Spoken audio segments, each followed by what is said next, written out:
Magandang umaga po sa inyong lahat, magandang hapon kung nasan man kayo ngayon, ay mabuhay po kayo, no? Mga kababayan, mga kawok, magandang araw sa inyong lahat, ha? Dito sa Pilipinas, sa United States, sa Norway, Switzerland, Australia, Denmark, Netherlands, United Kingdom, Sweden, Canada, at Germany. Special shoutout sa ating mga OFWs na nagsisikap sa abroad at sa mga kabataang Pilipino na umaasa sa mas magandang kinabukasan. Ako si Lan ng hashtag Walk with Lan, ha? At dito sa channel na ito, hindi tayo natutulog pagdating sa katotohanan. Ngayon mga kaibigan, itigil natin ang biding-bidingan na yan, ha? Congressman Leandro Liviste ng Batangas 1st District, binulgar ang overpriced projects ng DPWH, bestado na. Parang teleserye na may twist, ha? Ang mga flood control roads, solar lights, lahat overpriced para sa SOP, para sa kickbacks. At ang mga DPWH parang laging public works pero mas public ang works sa bulsa ng ilan. Pero seryoso mga kawok, sa gitna ng kasinungalingan, ang katotohanan ang unang dinudurog. Pero kasama kayo, kaya nating itindig ang tama. Bago tayo mag-deep dive, mag-subscribe na kayo sa channel natin at i-hit ang bell. At para sa solid na suporta, sumali na sa YouTube membership natin. Sama-sama, panatilihin nating malaya ang boses para sa bayan. Mga kababayan, simulan natin sa pinaka-shocking. Noong August 2025, isang DPWH District Engineer sa Batangas, si Abelardo Calalo, nahuli sa entrapment operation. Bakit? Kasi nag-alok siya ng 3.1 million pesos bribe kay Congressman Libiste para itigil ang investigasyon sa anomalous projects. Imagine niyo milyon-milyon ang pera ng bayan pero hindi silang magbigay ng milyon para manahimik lang ang isang congressman na tapat. Ayon kay Libiste, sinabi pa ng engineer na sa kanilang distrito walang tunay na bidding. Bidding-biddingan lang, no? Scripted, rigged.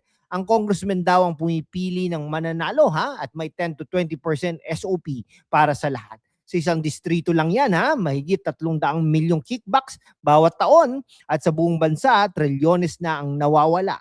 Parang loto pero ang nananalo palagi ang mga insider, witty ba pero nakakagalit. Shoutout sa ating mga viewers sa Canada at Germany. Alam nyo sa mga bansang yan, transparent ang bidding. Dito parang hindi. Hide and seek ang pera ng taxpayers, mga kaibigan. Ngayon deep dive tayo sa mga halimbawa na binulgar ni Liviste.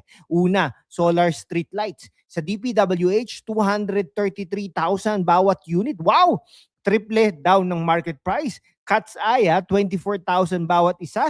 Slope protection, 45,000 per square meter. Asphalt overlay, 101 million pesos per kilometer. Diversion road, 186 million pesos per kilometer. Mga kawok, kumpara natin sa private sector o LGUs, mas mura ng 25 to 50%. Bakit? Kasi kasama sa presyo ang 25% kickbacks. Ayon sa mga dating DPWH officials, halos 100% ng bids rigged. Substandard materials para may profit pa ang mga contractor pagkatapos ng SOP. Resulta, flood control na nasira agad sa bagyo, roads na bumibigay, pera ng bayan, sayang. At ang flood control scandal, ghost projects, short sheet files, 3 to 5 meters lang, imbes na 15 meters. Liviste mismo nag-inspect at bistado, binantaan pa siya ng bribe para tumahimik. Pero si Liviste, billionaire na. Anak ni Senador Loren Legarda, hindi niya kailangan ang dirty money, tapang niya mga kababayan. Ito ang systemic corruption hindi lang individual, kundi institutionalized sa DPWH, parang cancer na kumakain sa budget natin. Mga OFW sa Australia at UK, salamat sa panonood. At sa mga kabataan dito sa Pilipinas, ito ang laban natin para sa future. Mag-comment down below ano sa tingin ninyo ang pinaka-overpriced sa DPWH at mag-subscribe na. Mga kawok, habang nanonood kayo, check nyo ang YouTube Shopping. Mamili kayo mamili kayo sa Shopee at Lazada affiliates natin. Mga gadgets, damit, groceries, mura at legit. Suportahan natin ang local sellers habang nag-walk tayo, link sa description mga kaibigan. Okay ha, si Congressman Libiste, hindi lang expose ha, may solusyon din. Hindi niya kay Secretary Vince Dizon ibaba ang presyo ng 25% sa lahat ng projects para sa 2026 budget sa 600 billion pesos, magiging 450 billion pesos savings, 150 billion pesos para sa 60,000 classrooms o kaya cancel at reprise ang 1.6 trillion pesos ongoing projects, savings 400 billion pesos mga kaibigan. Yan. Teka lang, kape muna po tayo. Sarap. Okay ha, mga kaibigan. Yan ha. Grabe. At transparency ha, ilabas ang allocations per district. Proponents ng projects kasi maraming insertions. Pre-ordered pa nga daw ng ilang congressmen, contractors. Bistado rin si Libiste, rin ni Libiste si Representative Garjola. 22 billion pesos daw na projects linked sa kanya.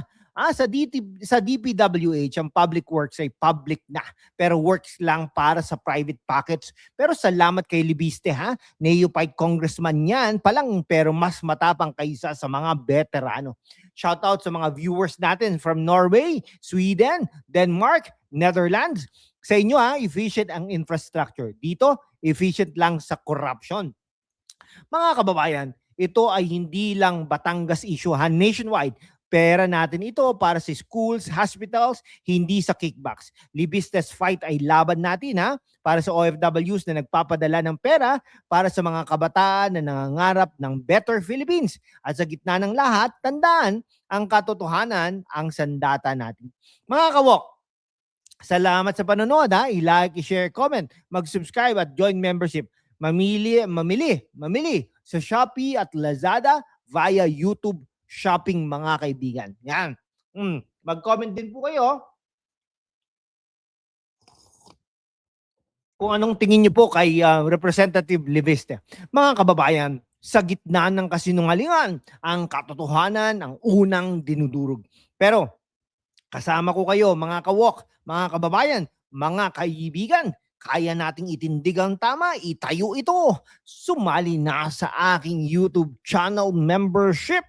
Sama-sama, pananatilihin nating malaya at walang takot ang boses natin para sa bayan, para sa ating bansang minamahal. Walang iba kundi ang Pilipinas. Salamat sa inyong solid na suporta. Mag-subscribe na sa hashtag #WalkWithLan YouTube channel membership at maging bahagi ng ating masiglang laban. Hashtag laban para sa katotohanan. Hashtag #WalkWithLan. Mabuhay ang Pilipinas.